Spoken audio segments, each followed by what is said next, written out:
Àwọn ènìyàn iléeṣẹ́ NNPC jí gbogbo owó ilẹ̀ Nàìjíríà kó, wọ́n sì sọ iléeṣẹ́ NNPC di odò adágún tí kò lè lọ ibì kankan.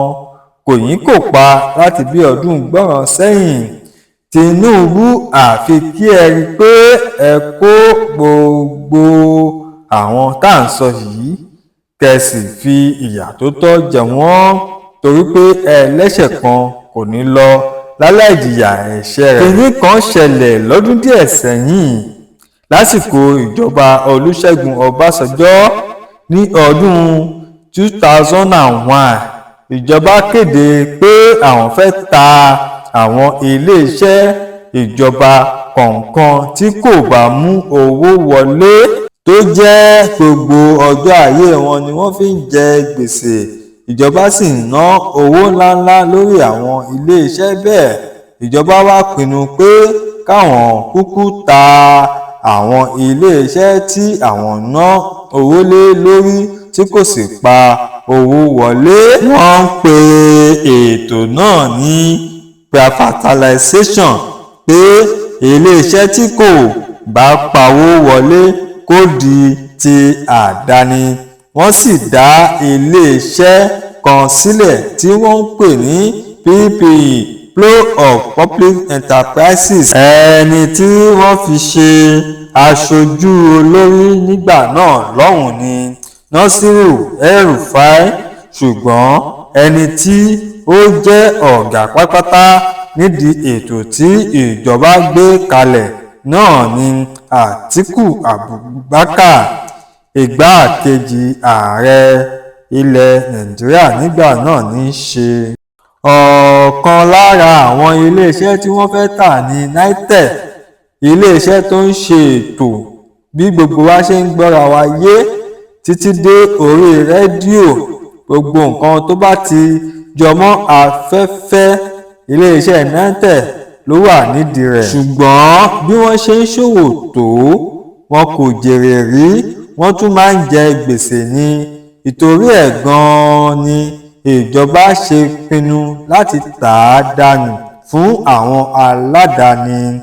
Bí wọ́n ṣe ń sọ nínú ìwé ìròyìn pé àwọn tó bá ní owó gidi lọ́wọ́ kán máa bọ̀ wá ra Nitel, pé ẹni náà sì gbọ́dọ̀ ní connection káàkiri òkè òkun pátápátá, pé kí àwa ọmọ ilẹ̀ Nàìjíríà máa lè jẹ àǹfààní iléeṣẹ́ yìí lọ nígbà tí ó bá jiná tán. Ìròyìn sì kan olóyè Bọ̀dé Akíndélé lára, ó sì ta mọ́ra, ó sì ṣe ìwádìí dáadáa wípé ṣé lóòótọ́ ni wọ́n fẹ́ ta iléeṣẹ́ Nitel. Bọ̀dé Akíndélé bá ní òun yóò ra iléeṣẹ́ náà. Ọ̀kan gbòógì ni Bọ̀dé Akíndélé jẹ́ nínú àwọn èèyàn ńláńlá tó ní burúkú owó lọ́wọ́. Kódà Bọ̀dé Akíndélé mú àwọn èèyàn jàǹkànjàǹkàn bíi Àwùjalẹ̀, Ilẹ̀ Ìjẹ̀bú àti bẹ́ẹ̀ bẹ́ẹ̀ lọ láti ṣe ìfọwọ́sowọ́pọ̀. Wọ́n sì dá iléeṣẹ́ kan lẹ̀ ní òkè òkun. Wọ́n pè ní Investors International London Limited (IIL). Wọ́n sì yáwó lọ́wọ́ First Bank $137 million gẹ́gẹ́ bí ìdá mẹ́wàá fún PPE. Bọ̀dé Akíndélé ló sì yá owó náà lórúkọ iléeṣẹ́ tuntun tí wọ́n ṣẹ̀ṣẹ̀ dá sílẹ̀. Wọ́n ti san owó náà, wọ́n sì ń wá gbogbo ọ̀nà láti sọ iléeṣẹ́ Nitel di mímọ̀ fún gbogbo àgbáyé. Nígbà tí Bọ̀dé Akíndélé bẹ̀rẹ̀ sí ní rìn káàkiri ilẹ̀ Amẹ́ríkà, ibẹ̀ ló ti pàdé Babangida. Babangida sì sọ fún un wípé òun gbọ́ pé ó fẹ́ ra Nitel. Tó bá ti sanwó kó lọ gba owó rẹ̀ padà o. Kò sì sí babalẹ̀ ẹni tó lè ra Nitel. Àwọn ni Nitel ní ilẹ̀ Haúsá. ṣùgbọ́n Bọ̀dé Akíndélé rò lọ́kàn rẹ̀ pé ṣé nǹkan tí àwọn ti sanwó tí ìjọba sì mọ̀ sí. ṣùgbọ́n kí ilẹ̀ ọjọ́ náà tó mọ́, Nasiru El-Rufai àti Atiku Abubakar yí ọ̀rọ̀ náà padà, wọ́n sì yí mọ́ Bọ̀dé Akíndélé lọ́wọ́.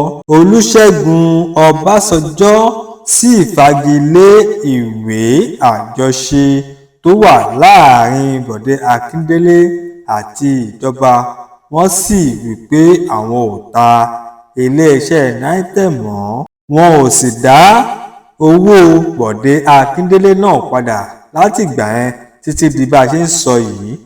ọ̀rọ̀ owó iyebíye yìí sì wà lára bàbá yìí títí tí ó fi jẹ́ Ọlọ́run nípè ní ọdún 2020. ṣùgbọ́n ọ̀rọ̀ tí gbogbo ọmọ Nàìjíríà ń béèrè lọ́wọ́ Babangida ni pé kí ló dé tó fi ní kán má ta Nitel, kò sì sọ nǹkan kan títí ó fi ilẹ̀ ṣe aṣọ bora.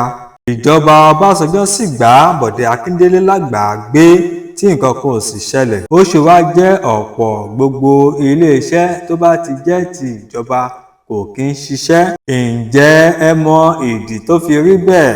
Ìdí rẹ̀ rèé o. Àwọn olórí wa ní ilẹ̀ Haúsá ni wọ́n máa ń fi gbogbo àwọn ọmọ wọn ní ilẹ̀ Haúsá sí iléeṣẹ́ ìjọba.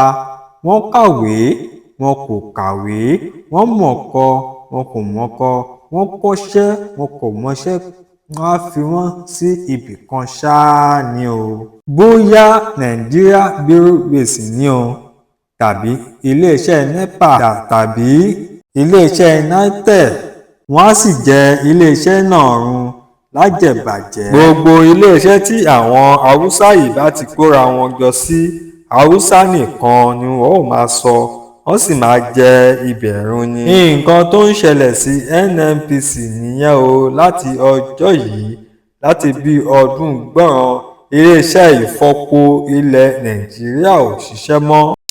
Tí ẹ bá sì wo iléeṣẹ́ NNPC yìí, àwọn Haúsá ló kún bẹ̀ bámú tí wọ́n tún ń gba àwọn òṣìṣẹ́ mìíràn wọlé. Ojoojúmọ́ ayé yìí ni wọ́n sì ń fi owó kún owó oṣù wọn pẹ̀lú promotion lọ́dọọdún. Bẹ́ẹ̀ ẹ sì lè rí ọmọ Yorùbá kankan tàbí ọmọ Ìgbò kankan kí wọ́n fún ní promotion, nítorí pé Haúsá ti gbà wípé àwọn nìkan ni àwọn ní Nàìjíríà. Gbogbo ohun tí wọ́n bá ṣẹ̀ ti ṣe ní Nàìjíríà yóò fi ọwọ́ sí.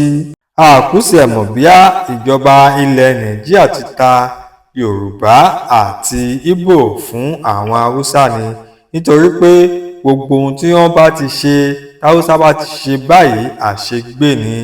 Ẹ̀yìn wọn dẹ̀ ní ìjọba ilẹ̀ Nàìjíríà máa ń wà. Yálà bí àwọn kó owó jẹ ni o, kí àṣírí wọn wá tú kó sì mú ẹni bẹ́ẹ̀, ìjọba ilẹ̀ Nàìjíríà yóò tún padà fi irú ẹni bẹ́ẹ̀ lẹ́ni. Bẹ́ẹ̀ sì ni Mele Kyari ń pariwo ní ọdún tó kọjá yìí ní ọdún 2024 títí di ọdún tí a wà yìí pé ilé ìfọpo náà ti ń ṣiṣẹ́, wọ́n ti ń gbé epo níbẹ̀.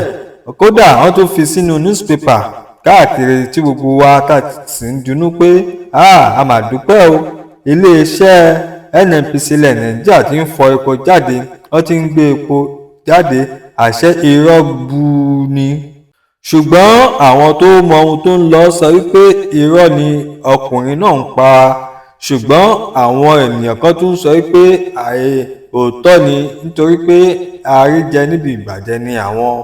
Ṣùgbọ́n Dangote ti fi yé gbogbo ọmọ Nàìjíríà wípé iléeṣẹ́ NNPC kò lè ṣiṣẹ́ mọ́ òun, nítorí pé àwọn èròjà àwọn nǹkan tí ó wà níbẹ̀ ni pé àwọn nǹkan tó ti pẹ́ ni, gbogbo ẹ̀ sì ti bàjẹ́ jìnnà gan-an. Wọn sì lè rí àwọn ẹ̀rọ ìgbàlódé kó síbẹ̀ kó bára wọn ṣiṣẹ́ mọ́. Nítorí náà NNPC ò lè ṣiṣẹ́ mọ́ o. nǹkan tí Dangote sọ fún gbogbo ọmọ Nàìjíríà nìyẹn àbẹ́ẹ̀ wá rí báyìí. ẹ ṣé tẹ́ ń gbọ́ wa o, ẹ máa kú kàlẹ̀.